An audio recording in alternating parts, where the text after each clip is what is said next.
Drama serial महरूम के आने वाले एपिसोड में दोस्तों आप देखेंगे कि उमैर को ज़ायरा के तलाक देने के बाद ज़ायरा जब बिल्कुल अकेली बैठी होगी तो ज़ोया उसके पास आएगी और उसे कहेगी कि मानती हो ना अब मुझे, मैंने कहा भी था कि तुम उमैर को नहीं जीत सकती मुझसे।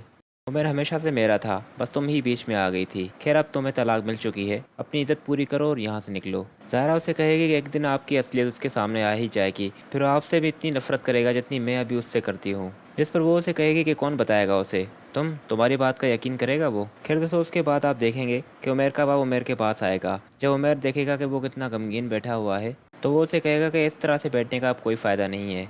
जो भी किया तुमने बहुत अच्छा किया, मुझे फ़ख्र है तुम पर कि तुमने ऐसी औरत को अपने आप से छुड़वा ही दिया जो कि इस घर में बिल्कुल भी लायक नहीं थी आने के। और फिर दोस्तों अगले सीन में आप देखेंगे कि उमैर का बाप उसे ये भी कह रहा होगा कि अब मैं तुम्हें इस तरह से अकेला नहीं देख सकता, इसलिए मैंने फ़ैसला किया है कि तुम्हारी और ज़ोया की शादी कर दूँ। उमैर शुरुआत में तो नहीं मानेगा कि मैं अब किसी से भी शादी नहीं करूँगा, पर फिर जब ज़ोया उसके पास आएगी और उसे इमोशनली ड्रामा करके दिखाएगी कि वो उससे कितनी मोहब्बत करती थी पर उसने ज़ायरा से शादी करके उसे रिजेक्ट किया, तो उसे कितना बुरा लगा था। जबकि मैं ज़ोया के बारे में शुरू दिन से जानती थी कि वो साथ के साथ मिलती रहती थी, पर मैंने नहीं बताया तुम्हें क्योंकि मैं जानती थी कि तुम मुझसे बहुत मोहब्बत करते हो। उमर उसे कहेगा कि अगर तुम जानती थी तुमने मुझे बताया क्यों नहीं, उसी वक्त बता देती तो मैं उसे छोड़ देता। और फिर यहाँ पर उमर उसे जब रोता हुआ देखेगा तो उसे कहेगा कि अगर मेरी तरफ से कभी भी तुम्हारा दिल दुखा हो तो मैं माफ़ी चाहता हूँ। और फिर दोस्तों यहाँ पर ज़ोया इस तरह से हंसने लगेगी कि उसने जो चाल चली थी वो कामयाब हो गई।